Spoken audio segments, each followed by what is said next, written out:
Your paycheck just hit your account. You open the banking app, see that beautiful 4-digit number, and for exactly 3 seconds, you feel rich. Then reality kicks in. The rent is due Tuesday. Your car is making that noise again. You promised your friend you'd go out this weekend, and somehow by Thursday, you're eating ramen and wondering where it all went. Again. Sound familiar? My name is Nick, and I've spent way too much time figuring out why payday feels like Christmas morning, but somehow turns into financial purgatory by Wednesday. The problem isn't that you don't make enough money. The problem is that you're doing everything backwards. You're treating your paycheck like a suggestion instead of a strategy. And that backwards thinking is costing you your future. If you're someone who looks at their bank balance and genuinely has no idea where the money disappeared to, or if you've ever found yourself saying, I'll save whatever's left over, only to discover there's never anything left over, smash that like button and stick around. Because today we're talking about something that sounds simple but will completely rewire how you think about money. We're talking about eating the frog on payday.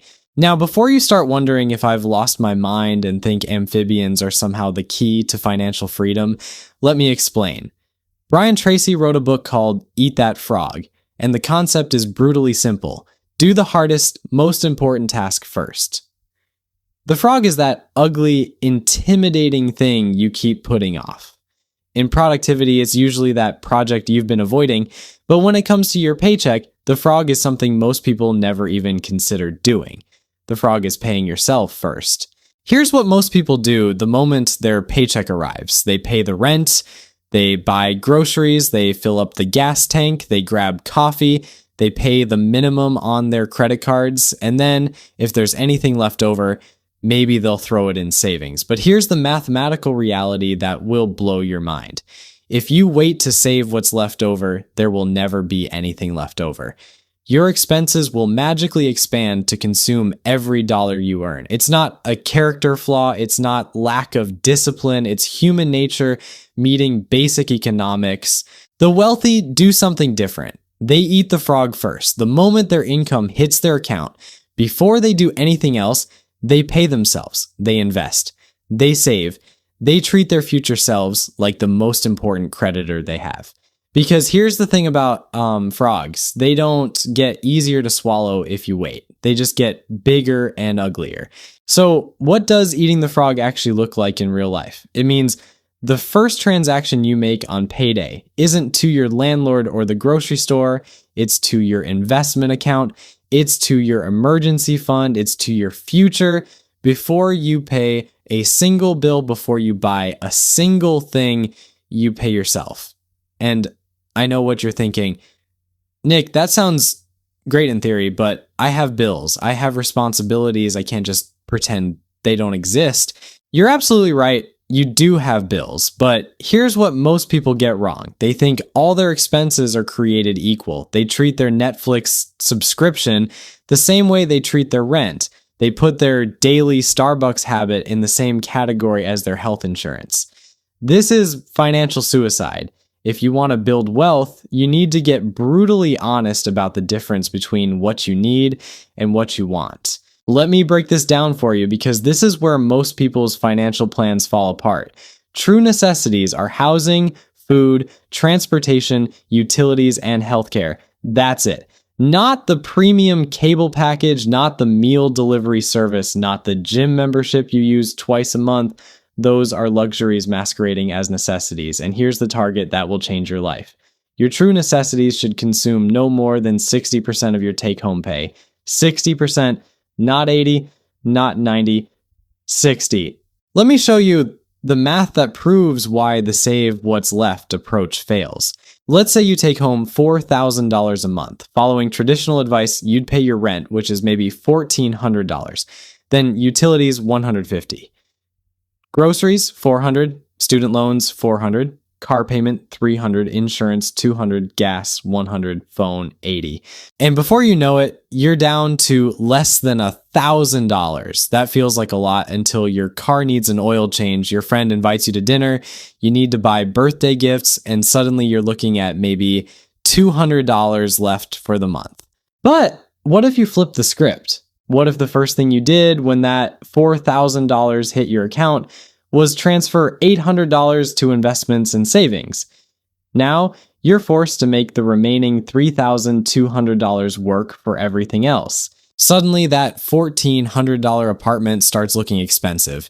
You start questioning whether you really need that $300 car payment. You become creative about groceries and ruthless about subscriptions. I can already hear the objections. Nick, you don't understand my situation. My rent alone is 60% of my income. My car payment is killing me. I live in an expensive city. Look, I get it. Life is expensive, but if your necessities are consuming more than 60% of your income, you don't have an income problem. You have a lifestyle problem. And lifestyle problems require lifestyle solutions. Maybe that means getting a roommate. Maybe that means driving a different car. Maybe that means living in a different place. I know that's not what you want to hear, but mathematics doesn't care about your feelings. Here's the brutal truth that nobody talks about. Building wealth requires knowing exactly where every single dollar goes. Not approximately, not roughly, exactly.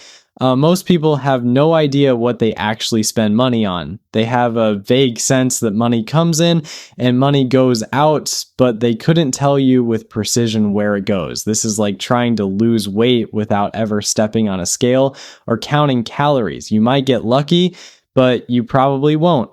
You need to account for every dollar, every coffee, every subscription, every impulse purchase at the checkout line. I'm not saying you can't buy these things. I'm saying you need to be conscious about buying them, because unconscious spending is the enemy of wealth building.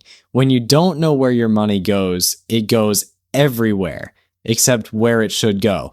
Once you've got your arms around your spending, once you've separated your needs from your wants, once you've committed to paying yourself first, then we can talk about the order of operations. Because just like math has an order of operations that determines whether you get the right answer, money has an order of operations that determines whether you build wealth or stay broke. Step one happens before you do anything else. You pay yourself first. But step two is equally important. You stay current on all your debt payments. Notice I didn't say pay off all your debt. I said stay current. There's a difference. You need to pay at least the minimum on every debt you have, and you need to pay it on time. Your credit score is one of the most valuable assets you have, and one missed payment can destroy years of careful building. I know it's tempting to skip a credit card payment to boost your savings rate. Don't do it. I know it's tempting to be late on your car payment because you want to invest that money instead. Don't do it. Protecting your credit score is not optional. It's the foundation everything else is built on. A good credit score saves you thousands on mortgages, car loans, and even insurance. A bad credit score costs you money every month for years. Step three is building your emergency fund. And this is where people get creative with their definitions. An emergency fund